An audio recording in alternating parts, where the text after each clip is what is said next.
Hey, you guys, welcome to this week's podcast. My name is Kennedy Thomas. I'm your host, and today we have Genesis.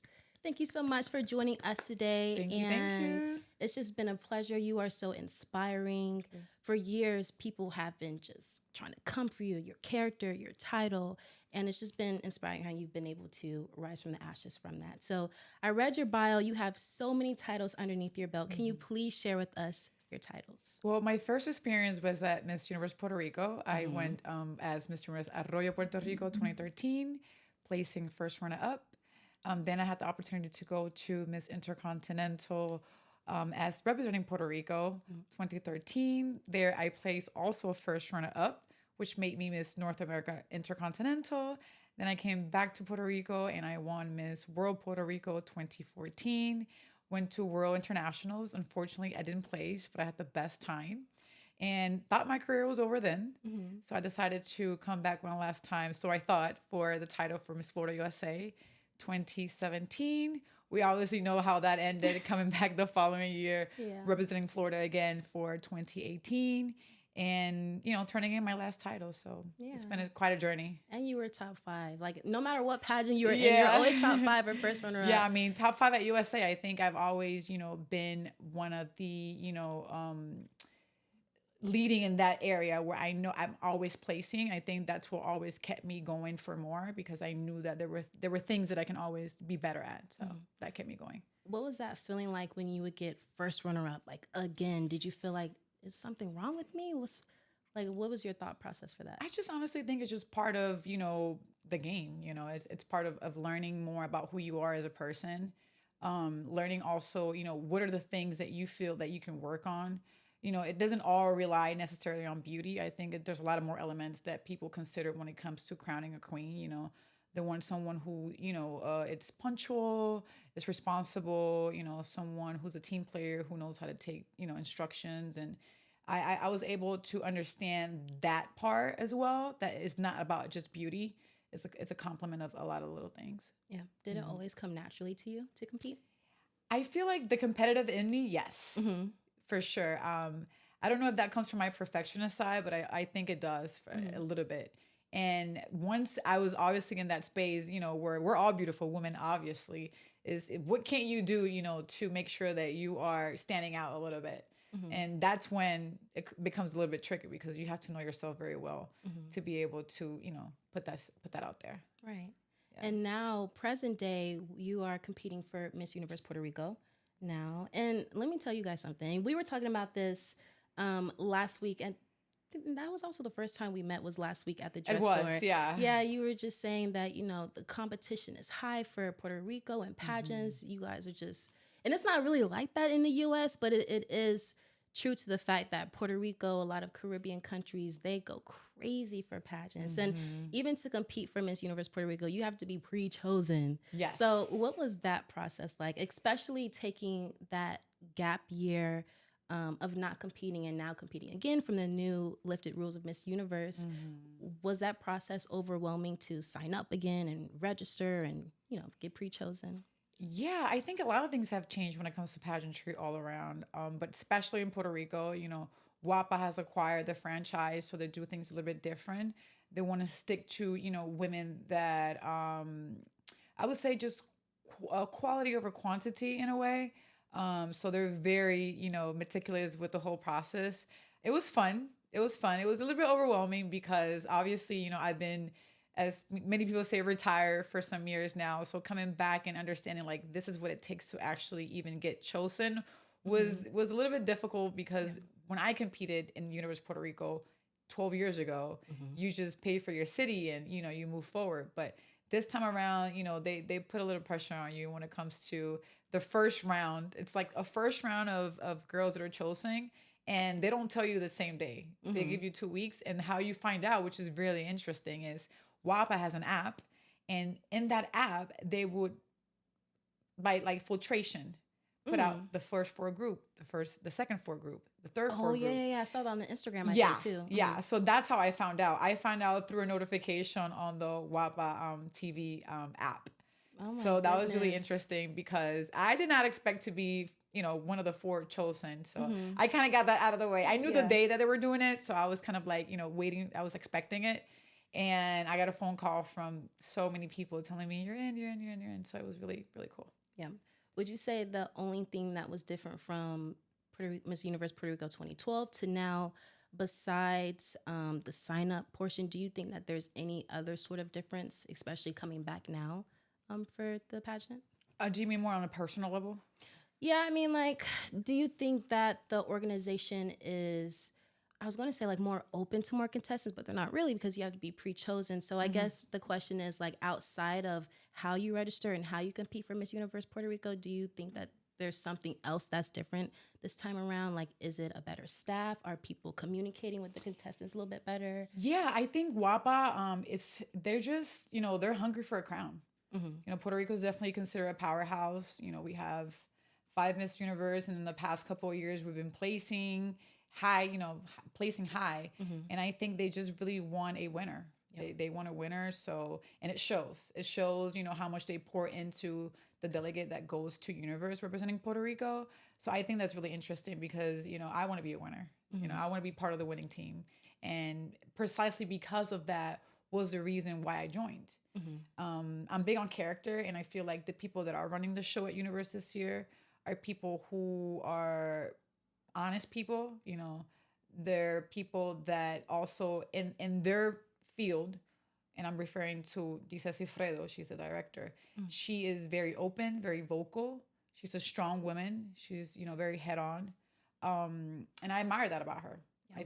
I think that's something that's very important, because this is the person that I'm going to be working with if I get chosen to go to Universe 101. And I'm big on character, and I love her character. I love how direct she is. I love how fun she can also be, and kind, and she's very genuine, and she really wants the best. She wants, this group to really go out there and shine. And I mean, may the best win. So yeah. Do you feel a lot of pressure, since Puerto Rico has such a high standard for Universe, or even coming back down when competing with these other contestants? Do you feel a lot of pressure coming back? Yeah, all the time. Yeah, all the time. But I feel like that's part of the game, Yeah. And I think I have a lot of pressure within myself for the standards that I have for myself. The outside world obviously is gonna be something that's always gonna inspire me to do better. But really, my goal is, to meet my own standards of what I have for myself. Kind of growing. And I would say that is your story with everything that you've had going on with across all these years has been growth. And that's actually the next question I wanted to ask you is, what lessons do you think these challenges, these life tribulations have taught you now, now that you're more mature? Like, what have these life experiences taught you? Even considering, the whole controversy and stuff, like, did it make you feel like, I need to stand strong on how I feel? That's all that matters. Yeah. Like, tell us about that. Well, I think wisdom is something that can allow you, as time goes by, to see things in a different way. Maybe in the time it might have felt a little bit overwhelming, but now that I have gone through those experiences and I'm able to look at the bigger picture, I feel like those things were meant to happen. And those things are the things that really build character at the end of the day. And really just stepping into my womanhood, getting to know myself better and more, how to handle and be in the spotlight that I was in for the time that I was in. Yeah. And what can I do to be better at that, And something as I've learned is I am a very vocal person. And maybe it's not the cup of tea for everyone, but I've learned that not everything that you think you have to say sometimes. Yeah. So that's, I think, one of the biggest lessons that I've learned in this industry, because, we're literally under a microscope all the time. When social media started, and I say Instagram when I mean social media, 12, 13 years ago, it wasn't so much about that. But now it is. So you have to be really careful with your words, where you're not offending anyone, or, you might believe something, and you might stand for something, which I do, but it doesn't necessarily have to be said all the time. Right. So. And, I'm so glad that you were able to say that, because most people on social media will be like, well, she didn't say this, she needs to say this. But you saying that, some things don't have to be spoken. A lot of people might say, well, does that mean like Genesis doesn't care for the situation? And it makes people think of you the wrong way. And that's truly not the case, which is why I also wanted you on the podcast, to kind of clear up that air, because there are so many misconceptions that come your way. And I am curious to ask what you think those misconceptions are that people might have about you that you just simply want to clear the air on, considering the social media and the backlash, Yeah. all that stuff. Well, I want to say first, social media really gets to see a small portion really of who we are as a person. And I think everyone and most of my friends that I've had around and that are my friends are people in relationships that I've built for 20 years, 15 years. And these are people that can vouch, for the type of person that I am. But sometimes, on social media, depending on the way that you say things, it can come across like the mean girl syndrome. I feel like that's very much out there, right? And I think for me, the most important thing right now is clarifying that sometimes you're going through life and you feel like it's valid for you to feel some type of way and address certain things. And at some point, I feel like I've said things that could have offended people, but it was never really my intention. I think it just really came down to maybe in the moment or in the space that I was or how I felt. And it goes back to what I was saying, not necessarily everything that you feel or believe or think is something that you should put out there.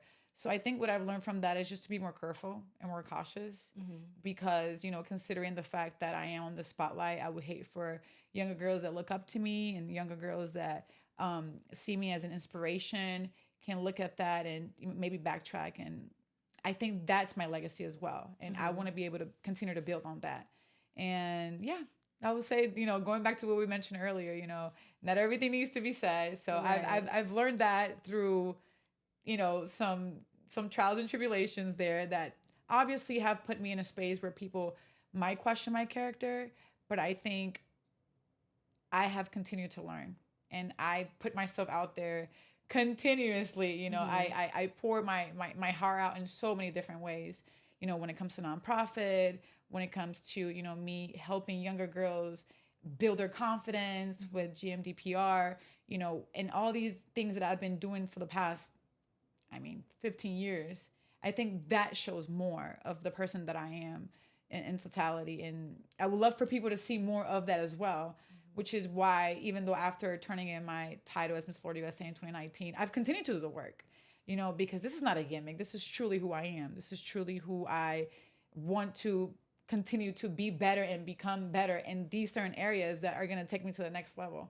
And I know a lot of people say, the first impression is the one that counts, but I don't think that's fair to say because we are growing as humans. We're all evolving. And I don't think it's fair to put a stamp on someone just because maybe that person maybe said something that was taken the wrong way or out of context. I think it's important for people to realize that people are allowed to grow. And I'm still on that growing journey, I'm still on that path.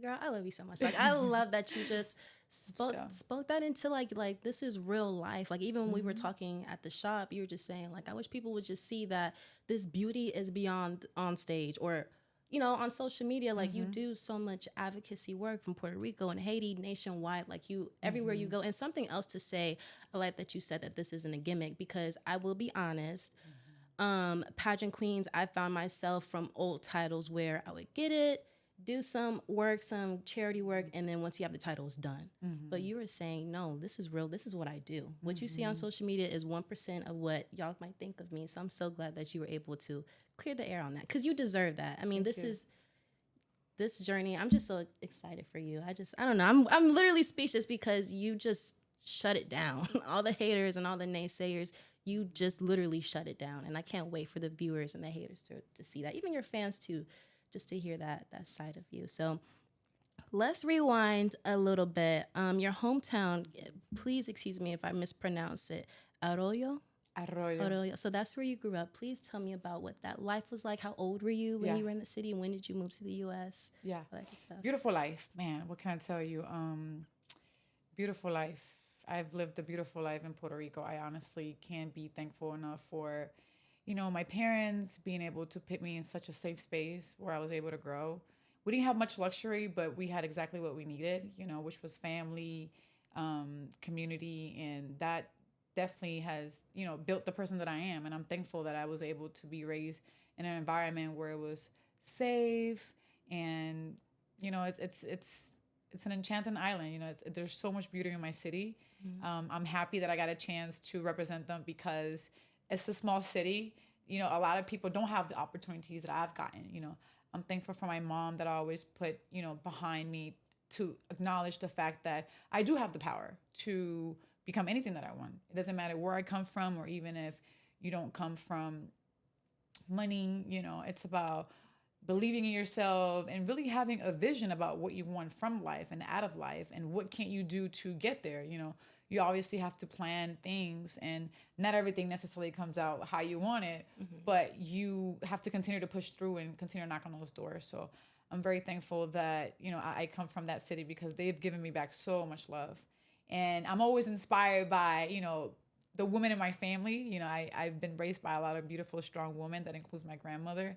And she just has taught me that resiliency really is about that. It's about things not necessarily going your way, but you're still getting up every day and you're fighting for your dream. You're fighting for your dream. You're fighting for your dream. And 12 years later, I can say that I've endured a lot. I've endured a lot. And there's times where I've been wanting to give up. I've been wanting to give up on my dream, and I've been wanting to just, take a step back and say, maybe this is not for me. But as time progresses and these opportunities just keep flowing in, I am remembered that this is the journey that I was meant to take.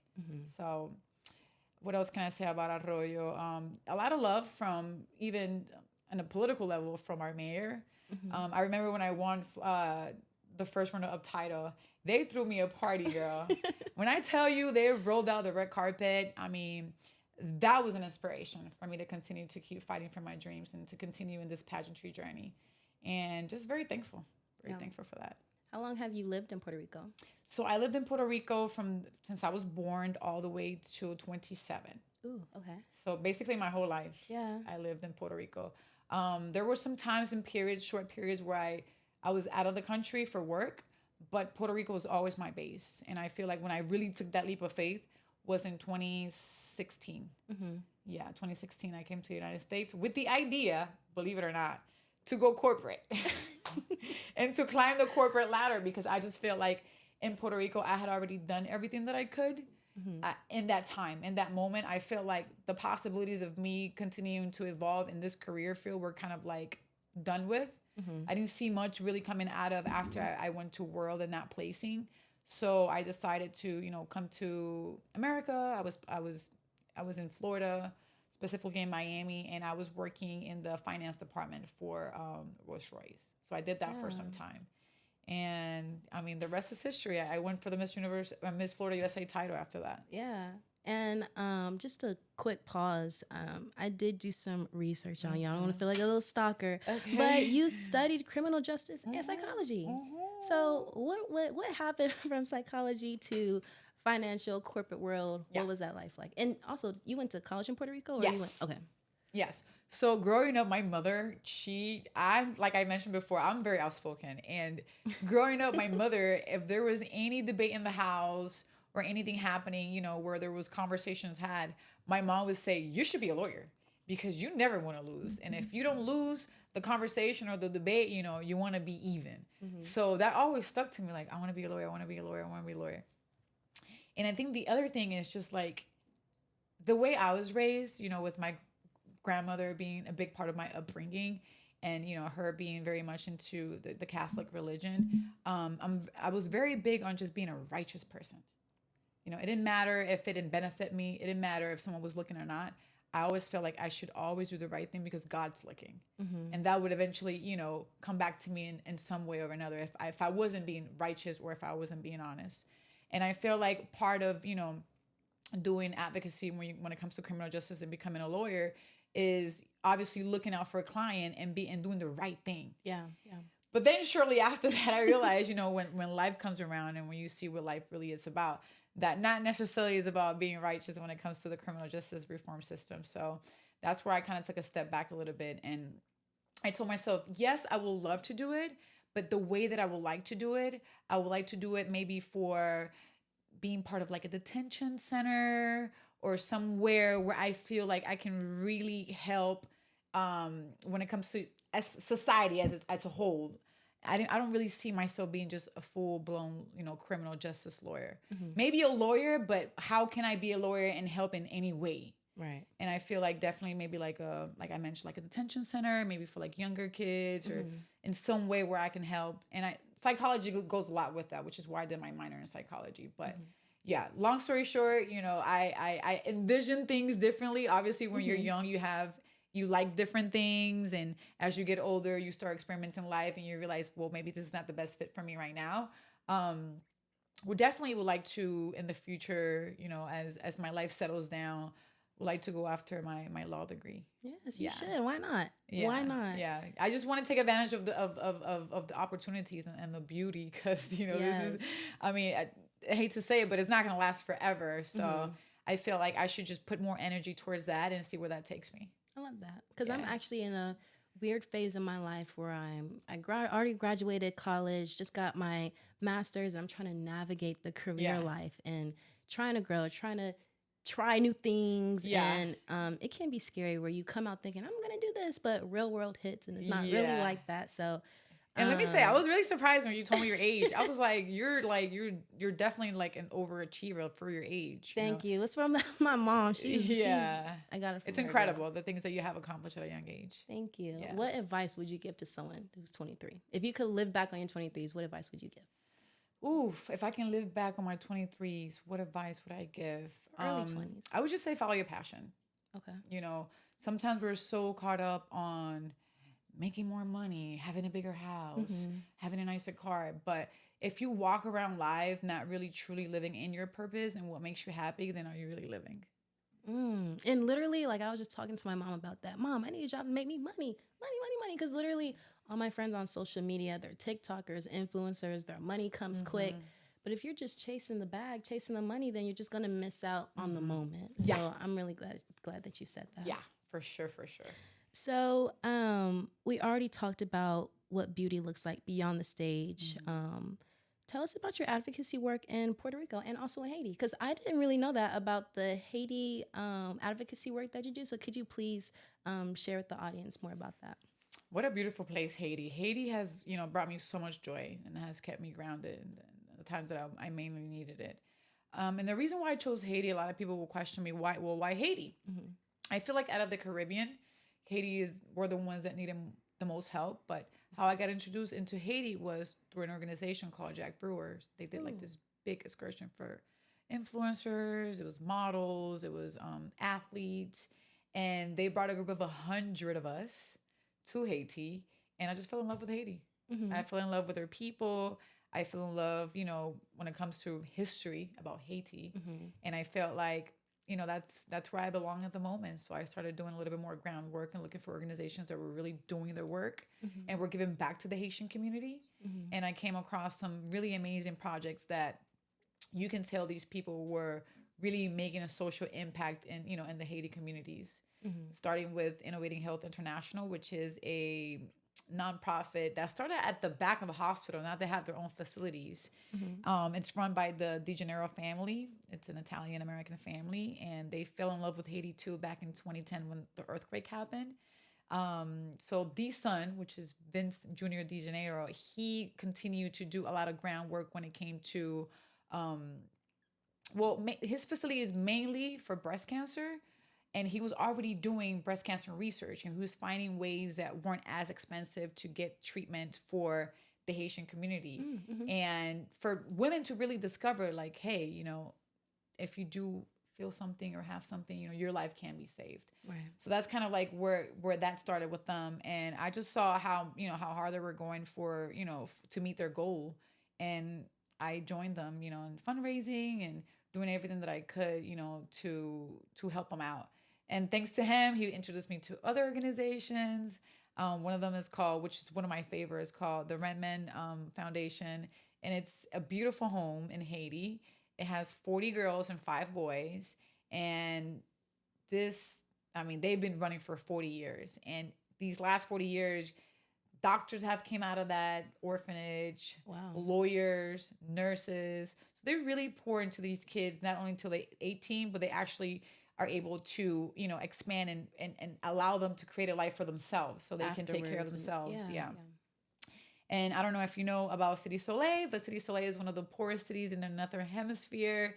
And, you know, it's really sad when you walk into City Soleil. But, you know, to see the joy in these kids' faces when, you know, people like me or other organizations come, you know, to extend their hand, it's very beautiful. Tony Sane has also a program there where he feeds kids and he gives them kind of like, you know, baseball, or I'm sorry, not baseball, football. Yeah, football. Soccer, like soccer programs. It's also run by a guy that's from Minnesota, interesting enough. Came all the way from Minnesota to really just pour his heart into this beautiful organization. And Sow a Seed, which is another orphanage that I've worked with hand on hand. I've done a lot of, you know, back to school events and activities. They always welcome us with open arms. So throughout the time that I was in Haiti, I was, like I said, able to do groundwork and meet other organizations. And I just kept going and going and going and going and going and going until I started doing my own little program, which is called Healing Haiti. And usually what I would do, I would bring a group of friends to kind of show them the beauty of Haiti, but also involve them in the projects that I've been working on for the past 5-6 years. Okay. Yeah. I love it. Now, in the pageant world, we always say, do you have a platform? Would you consider this like as your platform for...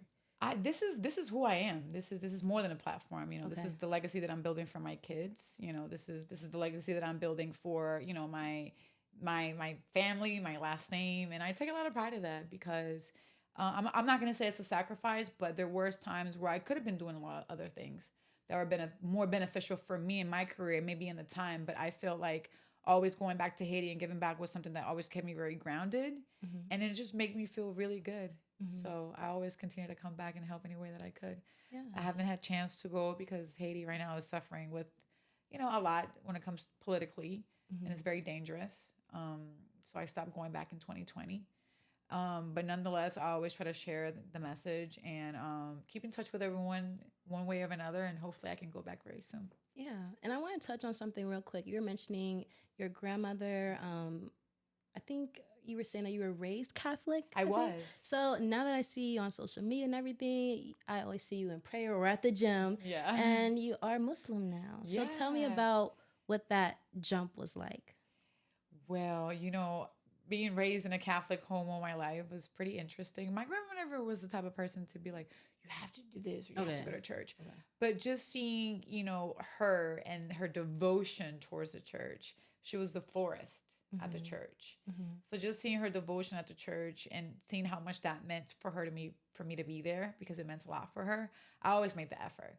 You know, and as we're growing, we're constantly trying to find that spiritual connection and guidance with God, which I always had because, I mean, I see it through her, obviously, and her good deed. But right after that, after I came to America, I transitioned from Catholic into Christian, being like a full Christian.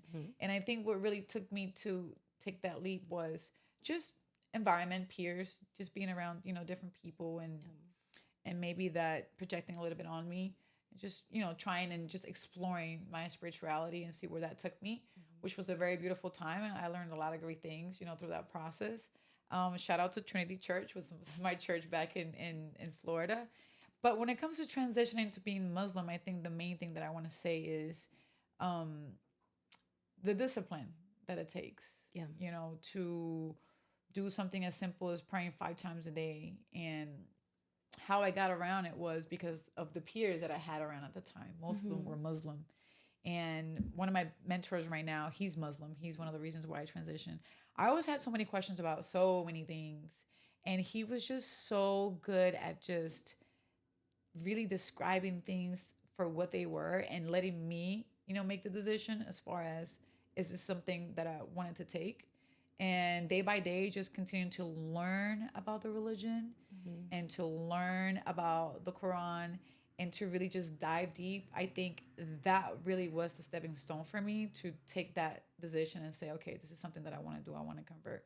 Mind you, I read the Quran, but I've also written the Bible. You know, and any differences there? There isn't many, to be honest. There isn't many. And I think the biggest thing I can say about becoming Muslim is very simple. God's the greatest. Yeah. And I think we all believe that. I feel like that, like across all religions, they're all getting the same story right at some point. So God's the greatest. God's the We greatest. believe in something and someone that can make all things possible.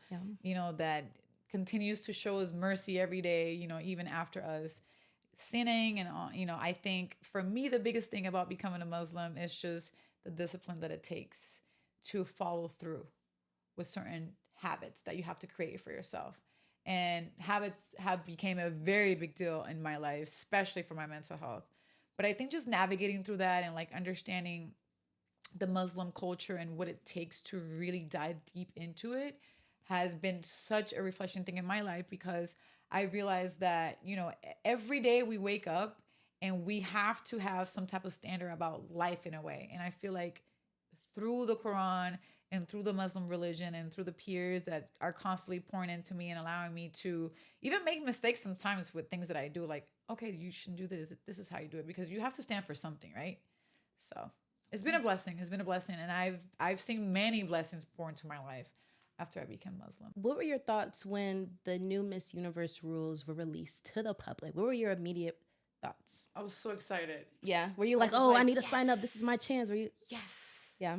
Yes. I knew God was going to find a way to put me back on that path. I felt at some point like that opportunity of me going on a Miss Universe stage or even possibly competing again was done with. So it was very refreshing to see myself again back, in this space that I love so much, because I continue to grow as a person. I continue to develop my craft. I continue to obviously showcase all the great things that I've done for all these organizations that I work with. It's just such an amazing platform. And I feel like there shouldn't be a limit to that. I feel like women that are at their peak or maybe feeling like they are reaching, their peak, can have the chance, to leverage off of the Miss Universe organization. Like, it's an incredible opportunity for me to keep chasing after my dreams and the things that I feel like are still tangible to me. And at some point I felt like they weren't, because the Miss Universe platform, not only, but the entirety of what it comes to pageantry and what is given back to me, it's something that, I mean, I've, I've been doing this for, I'm 33 now. I started modeling when I was 13. So that gives you a brief idea of, how much I really have poured into my career. And a lot of people think that things are sometimes just given because of the beauty, but it's been hard work and dedication, a lot of discipline and believing in yourself and executing and, maybe some downfalls and coming back and getting back up and keeping, yourself, believing in yourself and continuing to knock on these doors. So for the Miss Universe organization to lift the age limit was just like, yes, I'm going to go after it. Like, I was so pumped. Yeah. Everybody was calling me, are you doing it? Are you doing it? Are you doing it? And I was like, Yes. I'm going all in and I'm going to really pour my heart out this time. Yeah. And it's not the end of the world. Like, I feel like we've seen so much feedback on people saying, no age lifted, we hate it, da da da. But you're not, the argument is, like, even if you are married or you are older than the age limit or pregnant, like, you're still human. You can still compete. Like, it's not just end of the road once you hit 28, 29. So I'm glad that you came back and you were confident. I'm so super excited for you. I am so excited. I am beyond thrilled. I feel like this opportunity is really gonna, in its entirety, is really gonna showcase really what women in our prime and our peak are capable of. And, obviously we're competing against younger girls, but that also gives us an opportunity to really, help and maybe be a little bit of support, because we've already been in these circumstances. We've already been in this situation. So I feel like that definitely also helps the Miss Universe organization when you're talking about a country that is, bringing a group of women together, because I think what identifies us at the end of the day is that we're women and that we're growing and that every day we're stepping into our womanhood. So, if there's anything that I can ever do, for my sisters, I'm big on sisterhood, and I truly believe that's really something that I mean. I will be bringing whatever that is to the table to support any of the girls I'm competing with this year. I am curious to know, what was the preparation like before versus now? Like, are you focusing on maybe interview more, or what's preparation then versus now? You know what? Taking a little step back, I look at this opportunity really as what it is, as an opportunity. I feel like at the time when I competed the first time, it was more for what can I get out of it? Right. We look at this big sparkly crown and what it brings, notoriety, you know, it brings the spotlight, it brings all these things that really hit our ego. But for me, it was about the opportunity to prove to myself what I'm capable of, and the opportunity to really continue to grow as a person, and the opportunity to have more opportunities come towards me because I'm in this huge platform every day where I am being, you know, put out there. So for me, just really, it was more about the opportunity. And I think really what I'm doing now is just more being in the moment, understanding, you know, what I bring to the table, I think has a lot of value because it's experience, a lot of wisdom, you know, that has come with all of these different experiences that I've had throughout the year. And I think also something that I'm really going to really hit hard on is just understanding that, you know, we're celebrating our differences, because sometimes we get so stuck on being such cookie cutters because we believe the organization wants this or wants that. And I think when you're really grounded, I feel like true femininity and womanhood, when you're really grounded and deeply rooted in who you are, that comes out naturally. You don't have to try too hard. You're just living and just being yourself. And every day, you know, taking pointers, obviously, to become better in certain areas. I've been in the USA for some time now, so I feel like my communication skills are a little bit better. So maybe working a little bit on my communication skills in Spanish. But I have great mentors to do that with. So I'm very happy that I'm blessed that I have great people in my corner and backing me up every day. And that's pretty much it. Just, you know, working on my communication skills, because the reason why this platform really was created is to give women a voice. And in order to do that, I have to communicate that. So I have to become a better communicator at that in Spanish. Yeah. Before we wrap up, with each of our guests, we like to kind of bundle everything up, tie with the bow of just you sharing where you see yourself in the next 5 years, career-wise, pageant-wise, of course. But where do you see yourself in the next 5 years? Well, I love the entertainment industry. I really do. I feel like what makes it so powerful for me is that I have a voice to share, you know, my experiences in life, my journey, and to be able to inspire other women to dare them to themselves that they are capable of really doing and achieving anything that they want.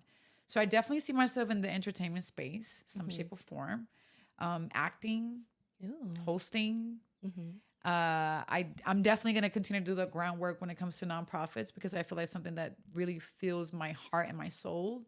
And, you know, continue with GMDPR. I'm big on confidence builder. And the reason why I say that is because I had the opportunity and the blessing to have so many incredible women in my life that were able to build my confidence, and were able, even when I didn't believe in myself, you know, I had people in my corner that were like, you can do it, you can do it, you can do it. So I feel like every little girl needs that. And I want to be part of someone's story in a way. I think there's a lot of pride in that, but also there's a lot of learning from that. I know a lot of people see a lot of discrepancies, you know, what is a 33-year-old competing with a 20-year-old? But just like I can teach them things, so can they. Right. So I'm really happy with where that's taking. And yeah, that's where I see myself, you know, maybe being a mom. I think I definitely want to be a mom at some point in my life and have a beautiful family and continue to build my legacy. And I don't really ask much from life, just to live, you know, a very fruitful life, a happy life, a healthy life, spiritually, financially, physically, emotionally. Okay. That's where I see myself. How can we follow you? Well, you can follow me on my social medias. Instagram is genesismary.d. Okay. On Facebook, I am just Genesis, and you're going to see a blue check mark on my name. It's my fan page. I've had it for quite some time. So I, you know, keep people updated there. And Twitter, even though I'm not really into Twitter lately, I've been trying to get back into it, but Twitter is also Genesis M. Dávila. Okay. And I did want to ask her, because we didn't touch upon it, when is the Miss Universe Puerto Rico pageant? So they don't have a date so far. Okay. Which has everyone on edge. Because everyone's like, when is it? When is it? When is it? And it's coming soon. Right now, we're on the process of waiting for the date for the candidates to be actually released. It's a big press conference that's done in Puerto Rico. So it's a big deal, where we're all appointed to our cities and people get to know who we are. So that's really exciting, because, you know, coming back home is always such a beautiful feeling, where I get to be around my loved ones, my family, my friends. So I'm really, really, really, really, really looking forward to that. Yeah. And of course, for the viewers out there, we do own a dress store. So as always, Genesis, if you ever need a jumpsuit cocktail, yeah, you know I got you, girl. Yeah, no, I'm thankful. I'm thankful for you guys, honestly, to to allow me to be able not to even worry about that, because we know how much it comes when it comes to expenses. So I thank you guys for sponsoring me this year. Absolutely. It's a blessing for sure. So Genesis, as we're wrapping up today, Yeah. you have been absolutely flawless. You've been mentioning people who have been so influential in your life, inspiring throughout your journey. Is there anyone that you would like to shout out as we wrap up? Yeah, like I have to say, you know, it takes a village to be in this field, because it comes with so much. And to be able to have so many beautiful women in my corner that continue to make me, hey, you have to believe in yourself. You can do this. Starting off with Tamisus Banco. Tamisus was pivotal in my life for so many reasons. She's big on mental health. She's big on being able to, once you control that, once you have the power of your mind, you can conquer anything. So I'm very thankful for her on that part, because if it wasn't for her when, you know, I was at my lowest during the whole controversy with Florida USA, just very thankful for her and the time that she invested in me. Inspired by Gravity, Nick Blaze. She's always in my corner, you know, allowing me to be who I am, but also continuing to show me you can always do better. You know, you can always keep pushing forward. There's always more to life, even after pageantry, you know, as a woman. So I respect her a lot for that, and, you know, what she's brought into my life. And also one of the biggest person that always inspires me, obviously, is my grandmother. You know, there's just so much I admire about her as a person. You know, she raised all her 4 kids, and she took the time to continue to raise me, even living in this, in today's world, in today's era. She's had to adjust, and she's done a beautiful job at it. So love her dearly for that. My aunts, Yvette, my biggest supporter, always on my corner, no matter what, just always rooting for me and wanting the best for me, even outside of pageantry as well, just in life, you know, wanting me to be happy and content with the things that I've been able to have so far in my career. Edgar Bryan, which is my dearest friend, one of my biggest confidant, always just there, just being so kind and genuine, and always just reminding me, you know, that I have so much to offer to the world, and, you know, to always continue to put myself out there. And I can really go on naming just so many beautiful women in my life. My mom, obviously, I feel like I have a lot of traits that belong to her when it comes to discipline, when it comes to being a perfectionist, because sometimes could be a downfall, you know. But just her unwavering support throughout the years, allowing me to see that, you know, I can achieve the things that I'm going after. Because of these amazing women that are in my life, I'm able to continue to push through. So I'm very thankful for her. And I think the biggest thing I can learn, and I can say for my mom also, is the fact that she's allowed me to make my mistakes of my own. You know, sometimes, and I'm not a mother yet, but you want to kind of like shield your kids a little bit, but she's always just been like, hey, just go out there. And if it doesn't work out, you know, I always have a shoulder to cry on. So I'm very thankful for her as well. And a very special person that, even though he doesn't make part of my team this year, he was also a big deal when I went to Florida USA, because I kind of went in there thinking like I didn't even belong there because of what happened. And he always made me believe that, you know, sometimes we can't just live on the past. You know, you have to kind of just keep pushing forward. So Manuel Aviles, thank you so much for the time that you've invested in, you know, in me and my career and the things that I continue to accomplish. I have to thank him a lot for it, because he also took some time of his own time to make sure that I had, you know, that support from him. Yes. You all, we have Genesis Dávila. Did I say that right? Yes. Perfect. And thank you so much for joining us today. You guys, this is Beauty Queens Galore, the pageant resource. I cannot wait to share who our next guest will be for next week's episode. Be sure to follow, subscribe, and I will see you guys next time.